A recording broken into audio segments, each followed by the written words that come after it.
Bismillahir Rahmanir Rahim. This is the sixth lecture of gastrointestinal fistulas. I will follow up enterocutaneous fistula.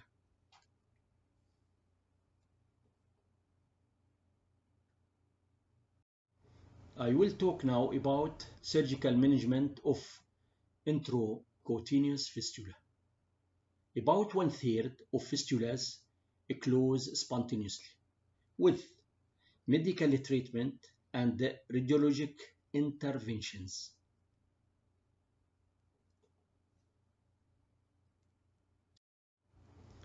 Surgical treatment should be reversed for use after sufficient time has passed from previous laparotomy to allow lysis of fibrous adhesion using full nutrition and medical treatment and entail a complete understanding of anatomy of the fistula has been achieved.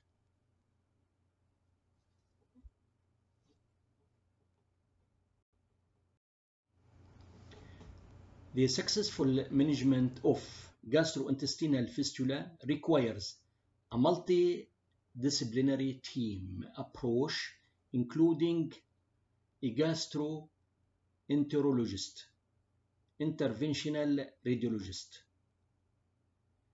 enterostomal therapist, dietitian, social worker, and surgeons. With this coordinated approach, enterocutaneous fistula can be controlled with acceptable morbidity and mortality.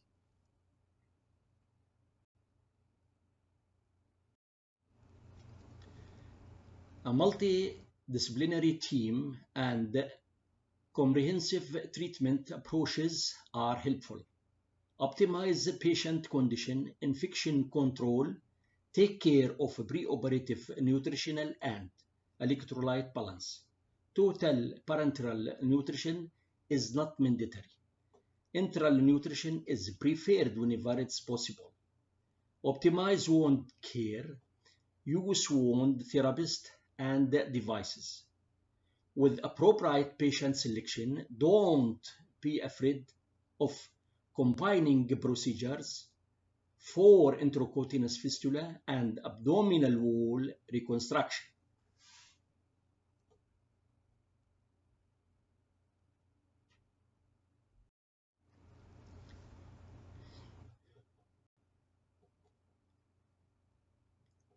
I will follow up management of enterocutaneous fistulas.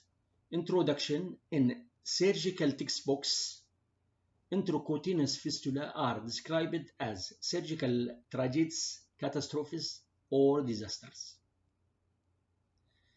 The goals of enterocutaneous fistula management are to restore gastrointestinal continuity and allow enteral nutrition with minimal morbidity and mortality.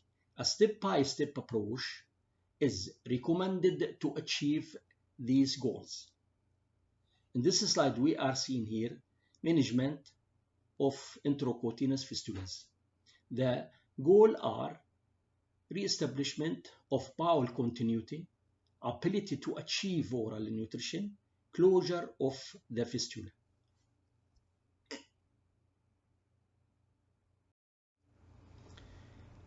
Non-healing enterocutaneous fistula are associated with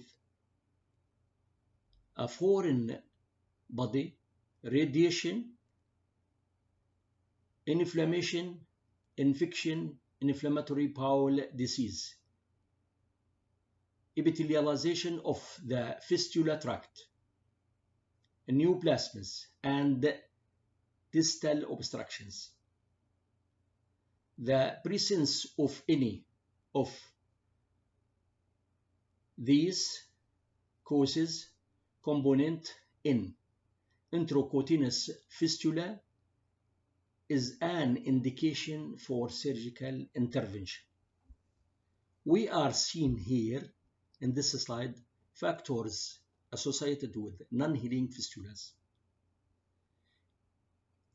FR, i.e. NDS, mnemonic, for example, foreign body, epithelialization, steroids, or other anti-proliferative drug.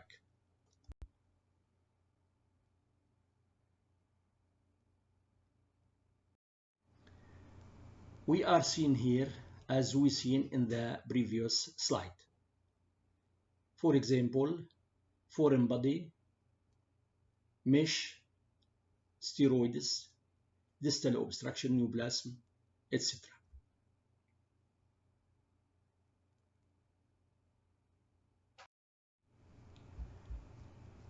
We are seeing here in this slide the same formation as we seen in the previous slides.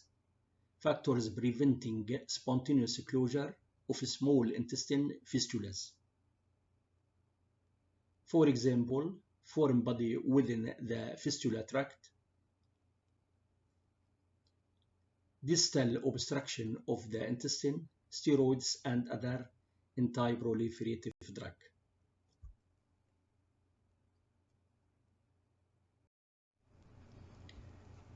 However, surgery should be performed only after sufficient time has been afforded to restore overall patient condition and allow lysis of the intra-abdominal fibrous adhesions from previous operations.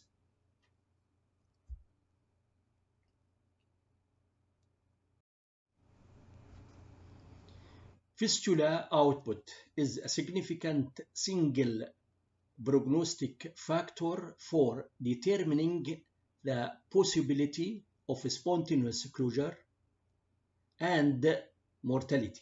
Traditionally, NBO or nothing by mouth and nasogastric suction have been used to decrease output of the fistula. But there is little evidence to support the effectiveness of these strategies.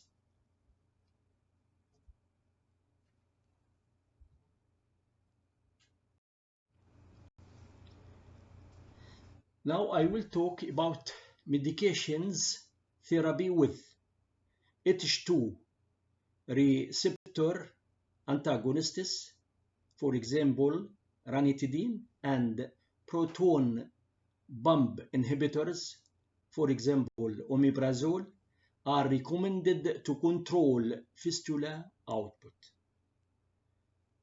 Somatostatin or octreotide inhibit endocrine and exocrine secretion in the gastrointestinal tract.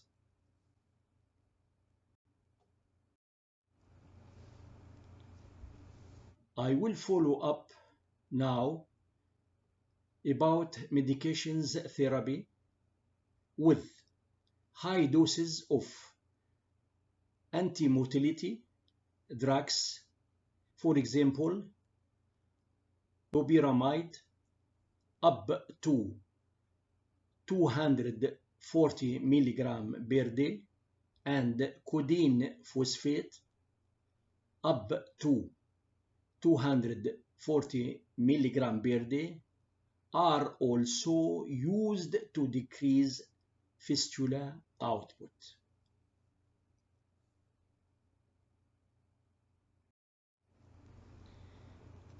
Because the small bowel contents that drain from an enterocutaneous fistula are rich in digestive enzymes and electrolytes, skin protection is a crucial step in wound management.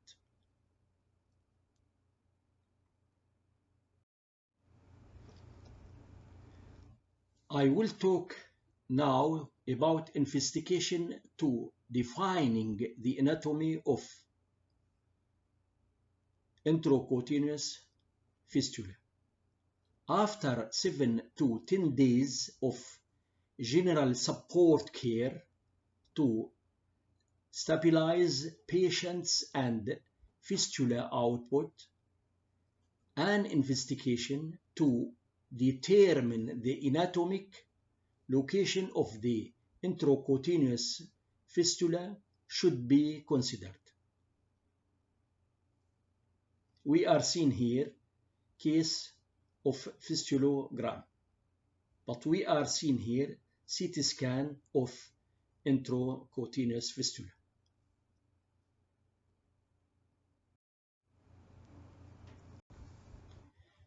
The gold standard for examination of fistula anatomy involves a fistulogram using water-soluble contrast material.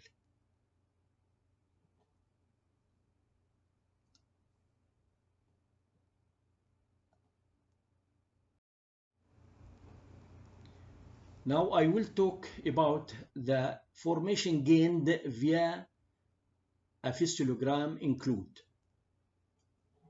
The first one, the source of the fistula. The source of the fistula. The nature of the fistula, such as length, course, and relationship to the bowel.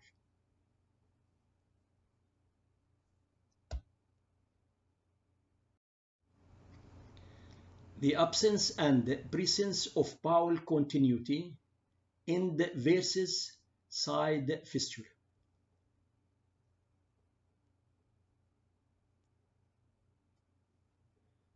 The absence or presence of distal obstruction.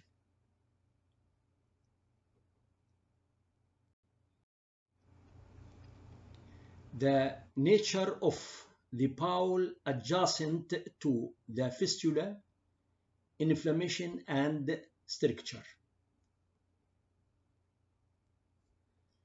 The absence or presence of an abscess cavity in communication with the fistula. We are seeing here enterocutaneous fistula in severely active Crohn's disease. And we are seeing here fistula communication with abscess.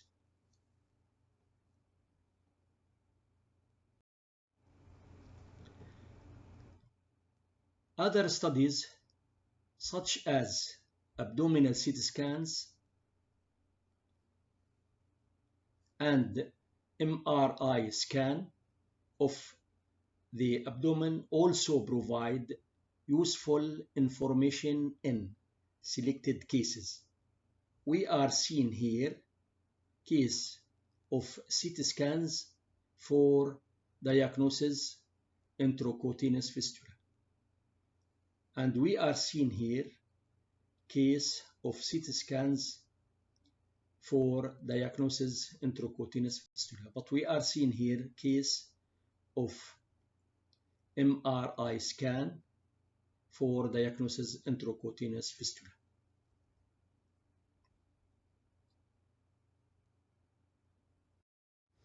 In the end of this lecture, thank you for all.